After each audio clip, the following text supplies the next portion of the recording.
So I have a question. Go ahead. Hit me. Of course you do. Yeah. How many listeners would we have to be able to support buying nice leather-bound chairs that we could sit in for every show? I mean, a lot more than we have. That's A a lot good more point. than Good we point, have, guys. yeah. If you could tell other people about the show, please, so that we could get nice leather chairs.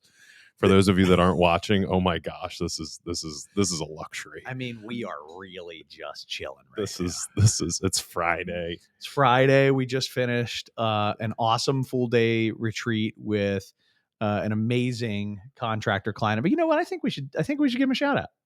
You want to? Yeah, give them a shout. I think they'll like that. Yeah, I think they will too. Anchor Mechanical, awesome company, Yep. Maryland-based mechanical contractor doing work in Maryland, DC, Virginia, Delaware, Pennsylvania, growing business, ton of fun to be around these guys. And they just built a kick-ass plan for the year ahead. Yep. With a little help from this fella. Both fellas. And so we are, we're buzzing, and we're like, let's bang out a show and some leather chairs. Let's just record a pod. just rip off a pod, man. Sling a pod real quick. Yeah, tear down a pod. Tear down a pod. All right. I think we've exhausted. Yeah. Okay. I think we've done that. Okay. Good. Well, welcome. Hi. Hi, everybody. Let's do a check-in, Matt. Cool. So I hope you're familiar with the format by now. We check in, we talk about a topic that we're both passionate about. We have a little bit of an argument. We wrap things up. There's a hard and fast rule that the show is about an hour. It's about an hour. About an hour. Hard and fast. I'm Chad Prinky. I'm Matt Verderamo. And this is the Morning Huddle Well Built series. How you doing, Matt? I'm doing very, very good.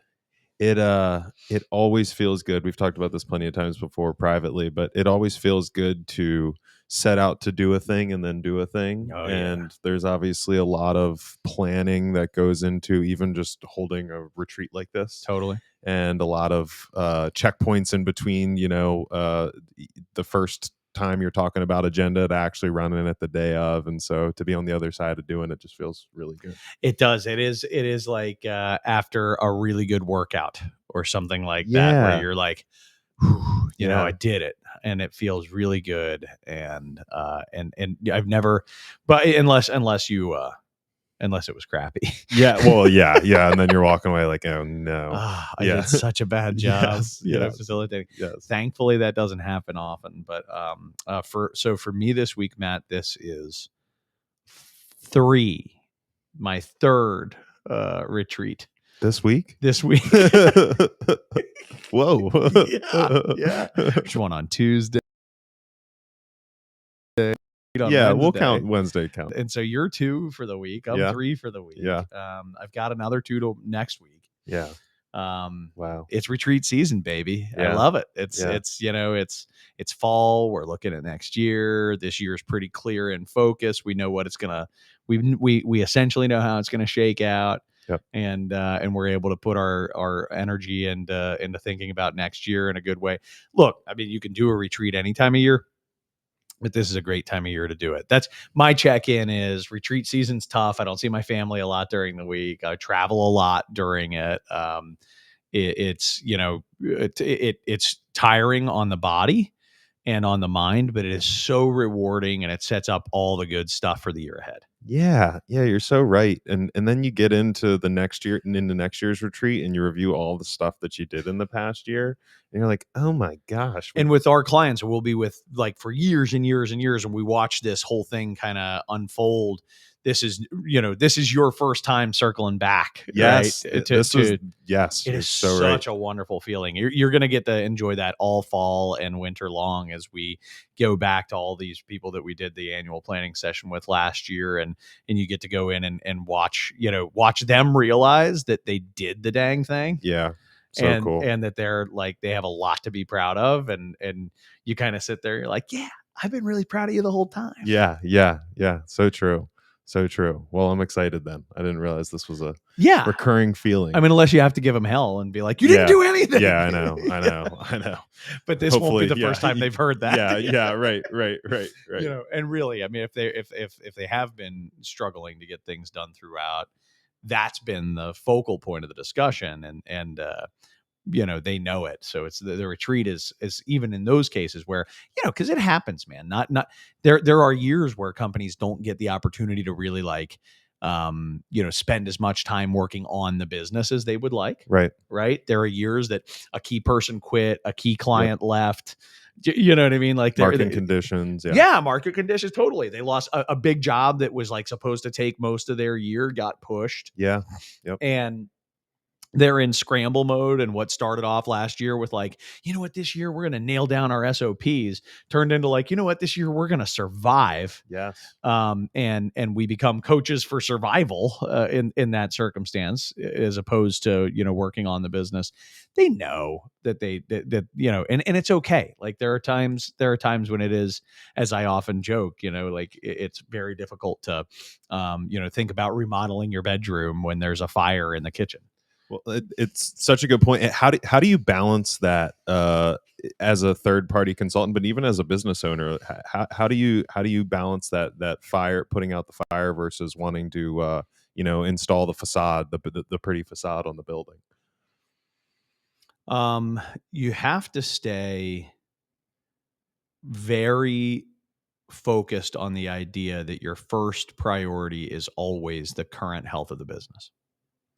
If the business is not healthy today, you can't be focusing on the long haul. You have to be focusing on immediate health. And so that is probably an unsatisfying answer to a certain extent, but what I think, however, is the definition of health is debatable. Right. It's out there. I think the business has to be able to be financially viable. That's the minimum definition of health. Yeah. That I would have. It's got to be financially viable, paying all the bills, keeping up with payroll. We're not sweating that type of stuff. If we're sweating that type of stuff, strategic initiatives are things like, right. How do we get in a better position right now? And they're shorter term endeavors. That's all. It's like we have a 3-month push to fix X. Right. Right. And now that we've bought ourselves a little space, we can start working on what got us into X in the first damn place. Right. Yep. And maybe it takes us 9 months to implement the systems or whatever we need that keep us from experiencing the pain we just experienced. So that's a very interesting answer. I especially like your point about shortening the initiative time frame. The planning horizon shortens, and honestly, for everybody listening, we're sort of shifting naturally. Actually, I didn't even really mean to do this, but shifting naturally into our topic for today, which is why it's important to maintain growth. And I think it would be interesting to start that conversation right along these lines, which is what I'm imagining is that there are probably contractors out there listening, and obviously we work with a lot of these types of contractors that are going, okay, I want to get into that place where I'm not always thinking about the hottest fire, and I want to get out of survival mode, and I want to start looking at longer term strategic initiatives. Obviously, it's important to maintain growth, but how do you get started? What are some of the mindsets or principles you use to get started shifting from being in that fire mode where you've obviously still got to do short-term stuff, but you're trying to work in strategic planning and growth into that equation? Okay. It's a 3-step thought process. Love it. The first thought is put out the fire. That's the first thing you have to do, is put out the fire. And that's totally like, if there's a fire in the damn kitchen, you have got to put out the fire. The problem is that putting out the fire takes a lot of energy. It takes a lot of time. And particularly for most contractors who are relatively small businesses, right? Like the average contractor is small. So if the first answer is put out the fire, and put out the fire takes a lot of energy, my second answer is stresses you out. But the second answer is essential, because the second answer is get to the root of why the fire freaking started. Wow. And get into fire prevention mode. So that you don't have to put out that same fire again. You'll have other fires, but so that you don't have to put out that same fire again.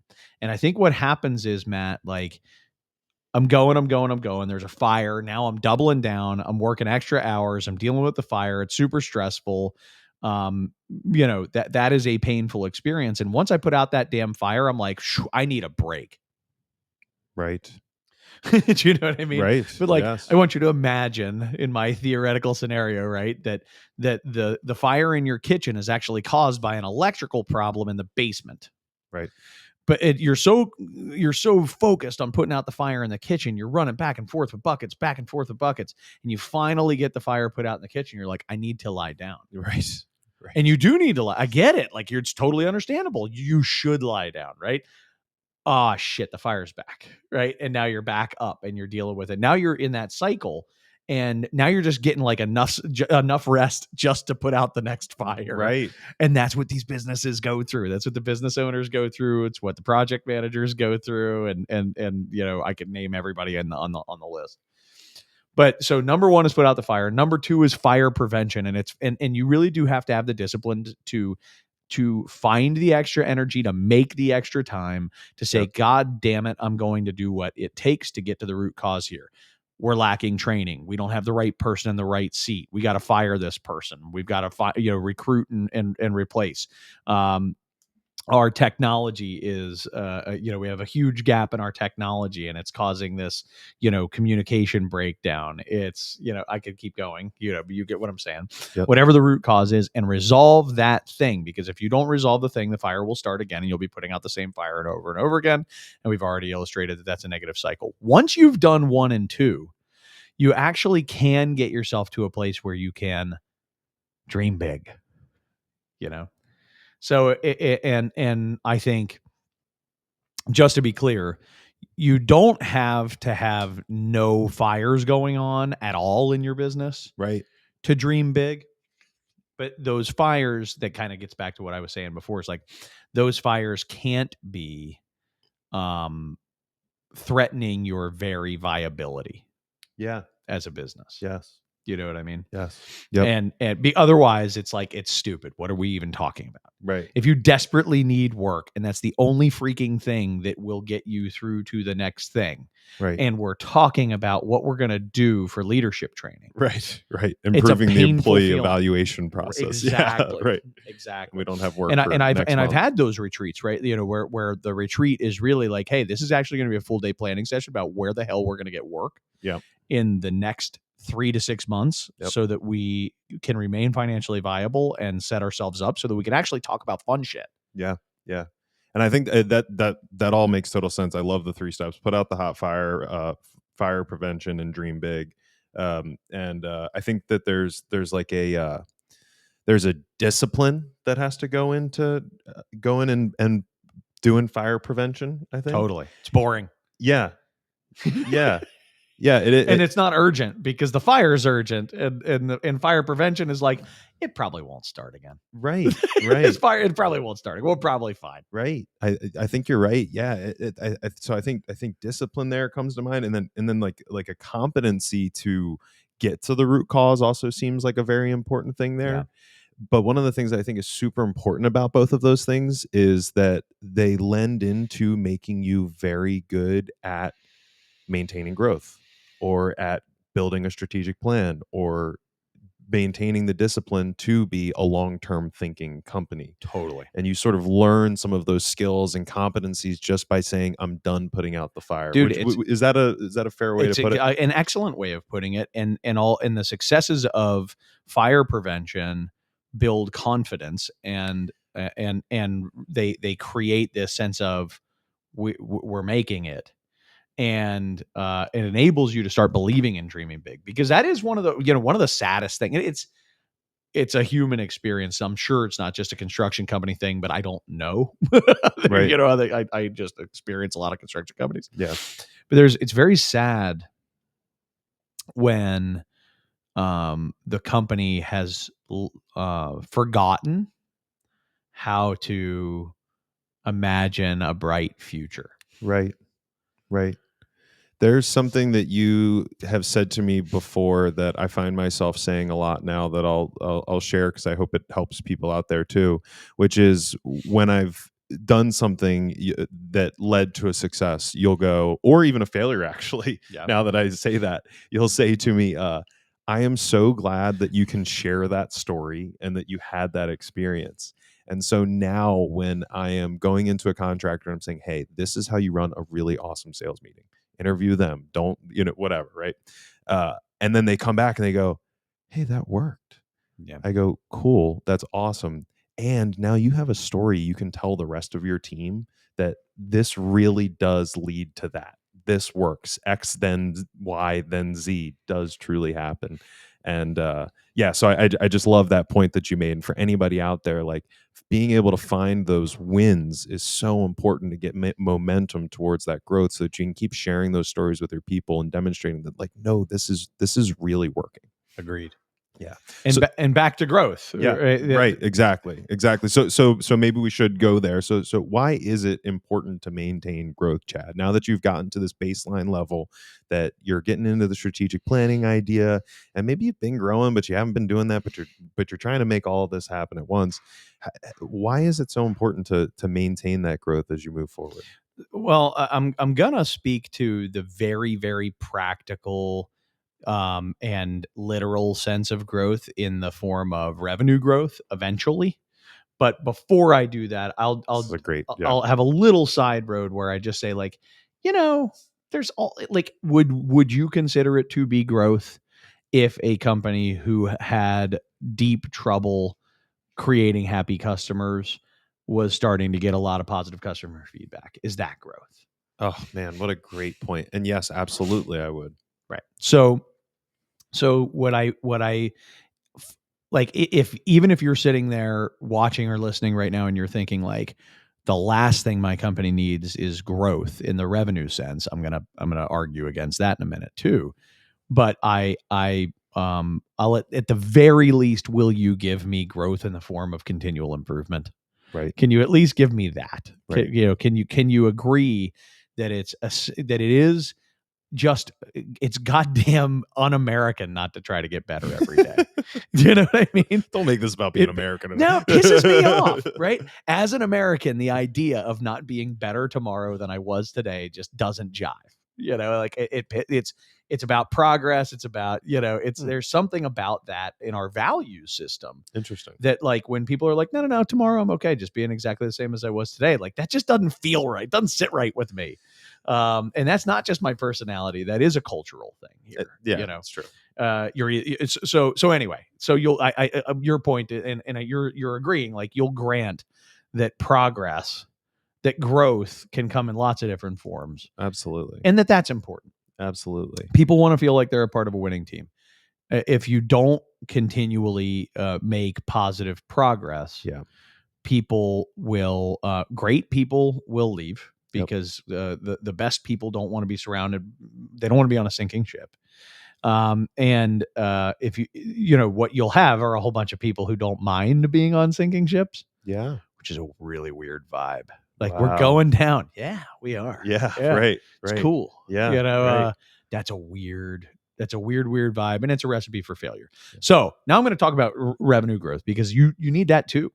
And I know that, like, I get into battles with people about this and all that. And look, you don't always need it. It doesn't need to be constant. It's not like every year you have to continue to just stack and stack and stack.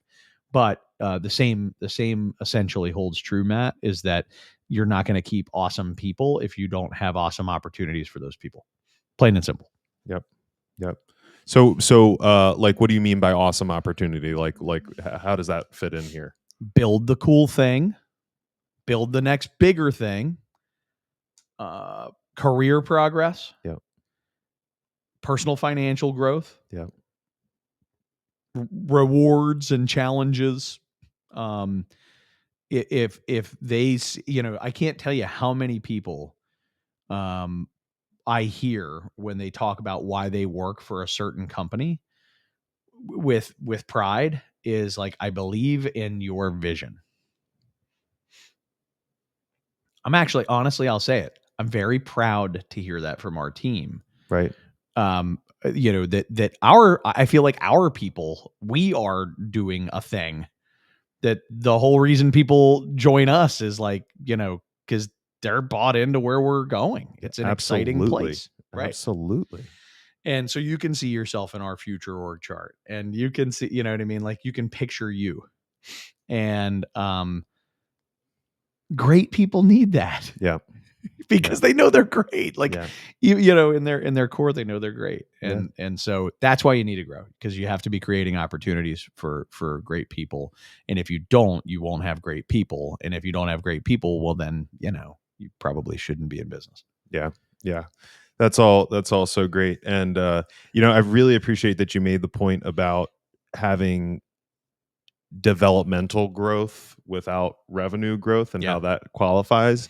And actually, even as you said that, something struck me that I didn't realize would, that even if you have revenue growth without developmental growth, without cultural growth, without psychological richness growth for people, that revenue growth can actually be a detractor. Because if you've just got, if externally you are showing up and you're saying, I'm making all of this money, we're doing all of this revenue, but you have very unhappy people inside the business, the same thing is still going to happen. So these things really are tied together. And I do think one of the important parts about the idea of even that developmental growth is if you say, okay, we're going to start thinking about the future and thinking about growth. And the first step of that is to not grow. There's actually a beauty in that. It's, we are going to spend the next 12 to 18 to 24 months writing processes, creating job descriptions, right, putting an org chart together, all of that stuff, so that in 2 years we can go, whoa, we did it. And now we actually added 3 points to our net profit. And that feels so stinking good, because before we've been just all over the place with that stuff. Now let's put some energy into going out and chasing clients, getting more revenue, and really showing the team what we can do, what we're capable of. It's funny how that works. It's when the goal isn't revenue growth, how naturally it, like, oops, it happened. Yes. Yes. Like, we're wow, not, what a good point. What a good point. Yes. and yes, you know why it's yeah, happening? Because you're just a better company. Yeah. And you're actually more Yeah. capable of handling the stuff. Yeah. And, I mean, we see it all the time. We're companies in the 1 year we've been doing this, and whatever it is, a couple dozen different companies that you've had the opportunity to work with and watch, along that journey. Can you, do you have pictures in your mind of companies that weren't trying to grow revenue, but were instead trying to grow developmentally, but accidentally grew revenue and bottom line at the same time? Yes, absolutely. Yeah. So, just go be better. Yeah. Is Yeah. the answer. I think And that's I true. think if you just bear in mind that, and because I hear that a lot from owners, I really do. A lot of the owners that I'll talk to, a lot of the construction owners that I'll talk to are very stressed. And the mere concept of taking on more work is like, no. Right. We don't need more work. And I totally empathize with that position. I get it. Not just sympathize, but trust me, personally empathize. We're running a business too. Mhm. It's hard, right? Mhm. And but what I'll always circle back and remind them is like, look, here's the deal. If it was easy, would you want to grow? Right? If it was just a piece of cake and it wasn't stressful and it was just humming, well-oiled machine, would you want more money then, or no? You're going to pass on the additional growth, right? And they're like, well, duh. If it was easy, I would grow. I said, okay, so let's focus on making it easy. Yeah. Well, that's interesting, because I'll say this. Are you sure? Is it ever easy? Are you sure? I don't know. Even when even when you get the stuff in place, yeah, I don't know that I'd ever say that it's easy there. Yeah.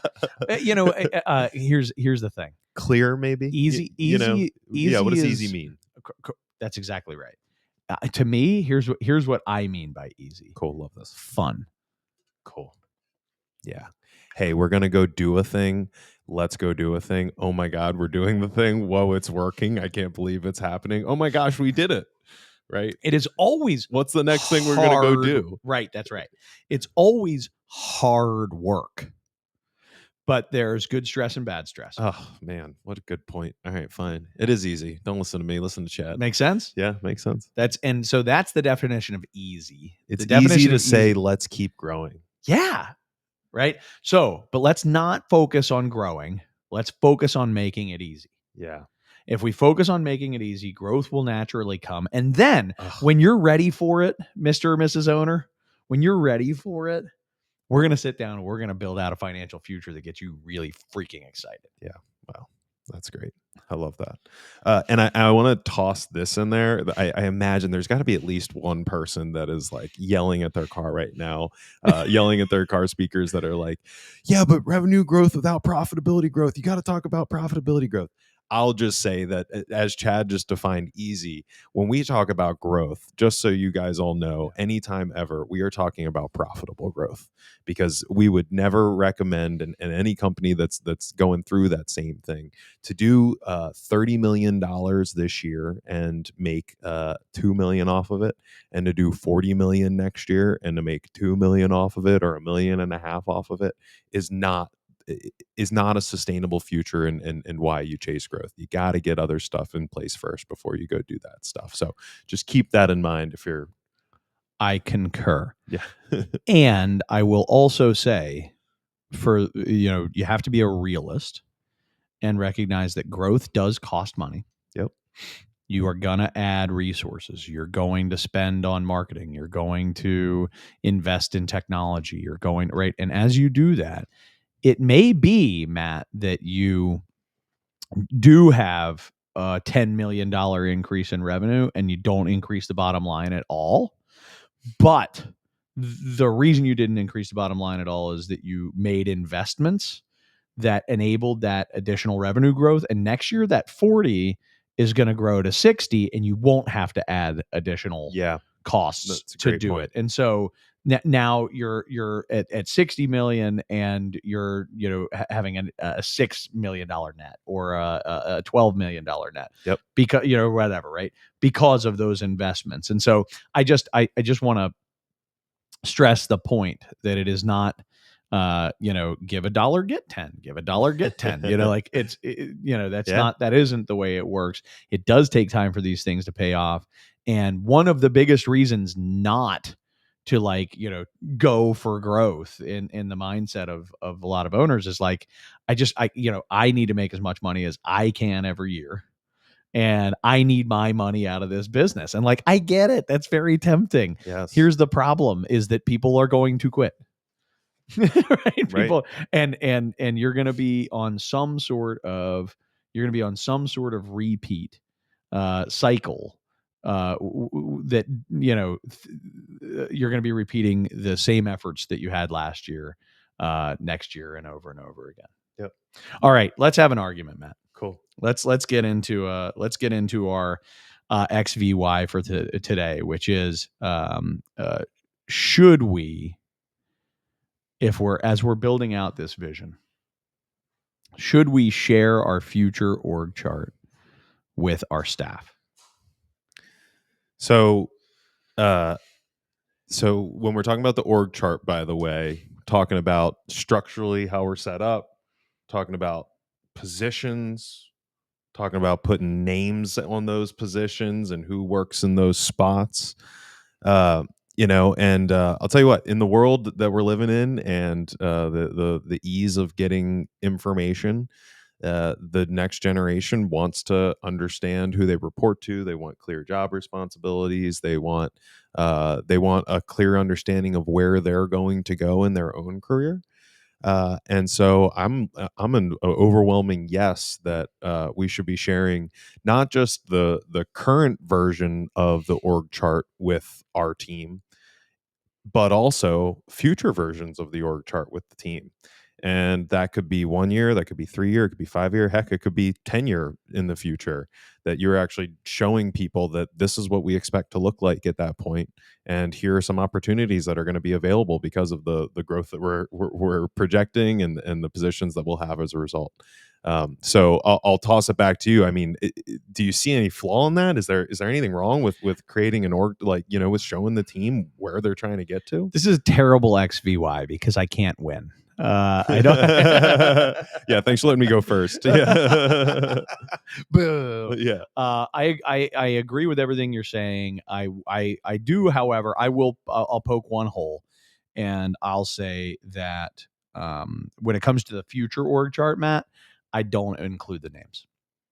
I think that it is extraordinarily valuable. The names of the people or the titles? Yes, Okay. the names of the people. Got So it. I'm not plugging in and here's Matt and here's Aaron and here's Fulton and here's Right. where they all are on our future org chart. I'm very opposed to that, in fact, unless a very clear succession plan has already been, called out, and you're saying by this time this particular human will be in this spot.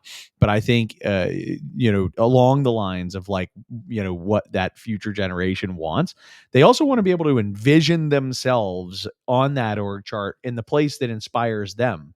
Interesting. And I don't, I Is that your primary motivation? look, Matt, as you know, I am a violent capitalist. Yes. Very violent. I am great. a brutal capitalist. And one of the things that matters to me most is that it's always going to be best person gets the job. Yeah. Always going to be best person gets the job. There's no sacred cows. There's no, special promises. There's no my little guy, like there's no junior. This is the one I was grooming. Like, I'm a football team, dude. Better running back in the room. That guy's getting the start. Yeah. And so I stress that point to say that I want people who are inspired by where they want to see themselves, and that gives them fuel to find their best performance and reach their highest possible level. And if I put Matt in this spot on my future org chart, and I've got a young person who's seeing themselves in that spot, they are actually saying, well, to get there, I can't be here. Yeah. Love that. And it's just the opposite message I want to send. Yep. There are, and I'm not going to name any names or anything like that right now, but you probably know them in your own sphere. There are CEOs of some of the most powerful, successful construction companies on earth who are like 38, 42, like should have no business being the CEO. I guarantee But they you just went. That's right. I guarantee you they did not put Bill's going to be the CEO. Right. 62-year-old Bill's going to be the CEO on that org chart, Right. which is what gave that young person the fuel Yep. to become that person way before they ever should, quote unquote, should have. And so, yes to the org chart. And the right now org chart, totally put names. Yeah. Totally put names. Like that all makes sense. Though I also am a personal fan of the true org chart, which is where we put the function. I'm a functional org chart guy. There's some people like the quote unquote accountability chart model. I think it's soft. I think that's bullshit. I like a functional org chart that actually shows me, what are all the functions that are being played in the business, and where does, oh shit, Chad's there, Chad's here, right? Like that kind of stuff. Yeah. That's called a functional org chart. Yeah. The functional org chart is not a high. It does demonstrate hierarchy, as it should. It's business. What are we doing? Yep. So, but I don't want to show a hierarchy. Suck it. What are you even saying? I know. If that's where you're at, then you got to have other conversations with your team. If so then there's candor and other conversations. Right. That so is it uncomfortable for somebody here to have to report to somebody here and to know that somebody else is above them when they're Thank God I'm in construction, not education, or something like that, right? Like, this is not a daycare, bro. So let me make sure I understand and make sure our listeners understand too. When you say that functional aspect, would an example of that potentially be that somebody is the president of the company, but functionally they're also serving as the director of estimating and pre-construction because they are overseeing the estimators directly. Boom. So their name, Chad's name, will say president, and Chad's name will say director of pre-construction, and Chad's name might even say project manager. Right. Right. Right. And that is a great, honest way to look at your org chart and be like, It oh, really is. crap. Yeah. Why do I have 5 jobs? Exactly. No. I've got 5 jobs.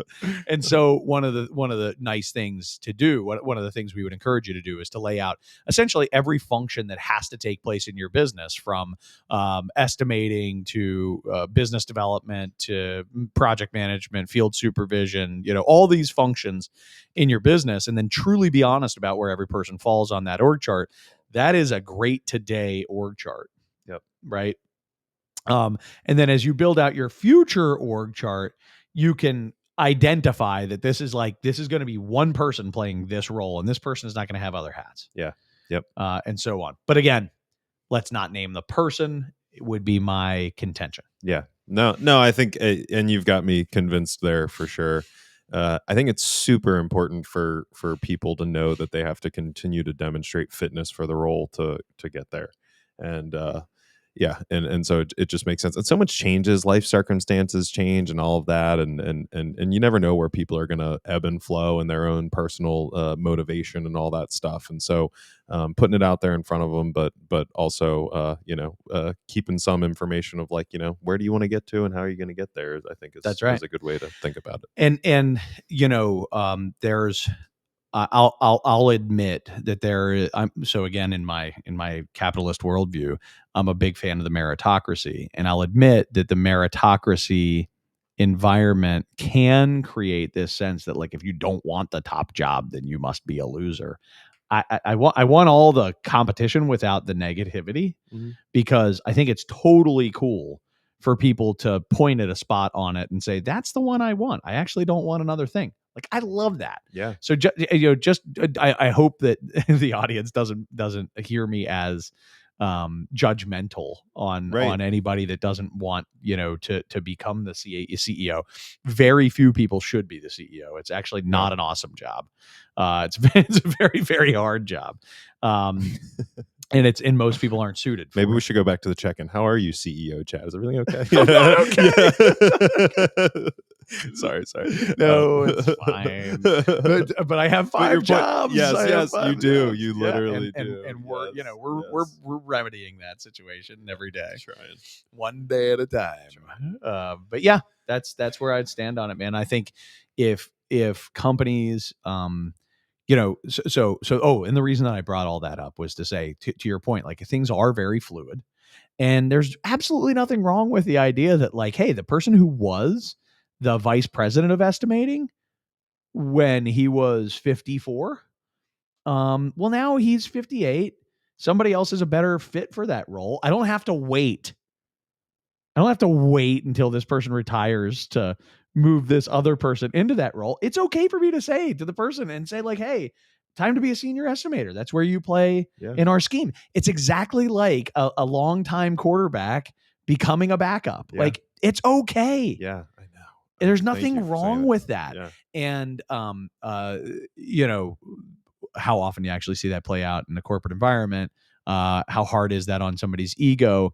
And a lot of that has to do with kind of the cultural temperature that you set in your business. But there's also, look, there are going to be certain people whose egos just can't handle it. Yeah, no, it's true. And maybe we'll leave it at this point, but that also just sparked for me this idea that I think the more that you share this stuff with your team, this being the org chart and the current and the future, the more that they start to understand that there's somebody in that depth chart position, and that naturally the person that's in that position should be the person that's best for that role.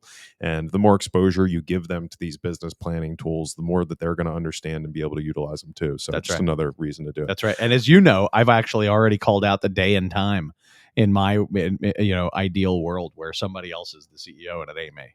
Yeah. I am looking very much forward to firing myself from that job. Yeah. All right, let's talk a little bit about what we're reading, and we can wrap up. Cool. Mine's easy this time, but I'm actually listening to a book called $100 Million Leads by Alex Hormozi. Cool. Big time influencer, LinkedIn, Twitter, all of that, but that's not why he's famous as much. He's just a content machine. And Book is all about creating leads for your business so that you can get to, $100 million business. And very solid practical advice. Hormozy's not actually my favorite guy. The more that I've paid attention to him, he's a little bit crass, and Yeah. that's not really as much my style, but it's good to listen to that kind of stuff. But very functional, operational book that if you are wondering, especially if you're in a service-based industry, we have a lot of contractors that we work with that have some kind of service arm to them. Really some good stuff about cultivating leads and demonstrating deals that are out there and opportunities and getting those things in the door. So overall, good book, and would recommend it. Awesome. What about you? What are you reading, Chad? I finished reading pretty recently a book called How Big Things Get Done. Have you read this one? No, I haven't. It's a dual author, Dan Gardner, and this Scandinavian person with a name that I have no idea how to pronounce, but I'll give it a shot, which is Bent Flyberg. Yeah. See how that goes. Cool. But How Big Things Get Done. And both of these guys come from a construction background, but they're writing it's cool. And they're writing a book that's applicable in theory outside of the construction industry, but also very much to the construction industry, about how big things get sort of planned and done and all that kind of stuff. And it's got sort of these key principles, plan slow, act fast, like that kind of stuff. And they talk about the Empire State Building and how incredibly quickly the Empire State Building went up, and why, how in the world have we not been able to replicate that kind of speed in our modern world with modern technology and all that kind of stuff. It is a very effective case they make a very effective case for changing behavior that I think could influence the construction industry. My number one takeaway, and it's in the very first chapter, but it doesn't mean that the rest of it's not great. It's just, for me, it was, punch in the face was the plan slow, act fast. Love that. Yeah. Plan slow, act fast. Stuck with me through the whole book. I was, I kept on going back to it. They use real case studies, right? Well, here's this project. And I'm like, well, yeah, it was successful because of the thing you're talking about, but they also plan slow and act fast. Yeah. Right. That is, cool. I think, maybe the most. It could have been principle. A pamphlet called Plan Slow, Act Fast, and the book would have been equally impactful. Yeah. Got it. Totally understand. So, as you know, I often read books that I sort of feel okay about, but that I recommend to people because of the positive impact of certain sections. That's one of them. No, totally makes sense. Awesome. Well, cool. Well, this has been fun. Yeah, it flew by. It did fly by. I don't know if we're about an hour or not. I think we're a little shorter than about an hour today. I don't know. We're about an hour enough. We've been a little longer than an hour. Fair enough. You think we're just giving back a little? I think if you averaged all the episodes, they'd be about an hour. I think that's probably true. The total average of all the... And I love making this podcast, but it's also not our full-time job. Our full-time job is working with awesome construction companies at Well Built Consulting. If you'd like to check that out, check us out at wellbuiltconsulting.com. Thank you for tuning into regret it. Yeah, you won't regret it. It's awesome videos, awesome content, more of this stuff. If you like Matt, he's on there a lot. If you like me, I'm on there a lot. If you don't like either of us, you're gonna hate the website. But there's some other people on there too. There are some other people. That's true. There's John, and John's a totally different dude. Yeah. John is much different. If you don't like us, you will really like John. That's true. Demonstrably true. Yeah. Cool. All right. Thanks for so tuning much, in. Chad. Thank you, everybody listening. Later.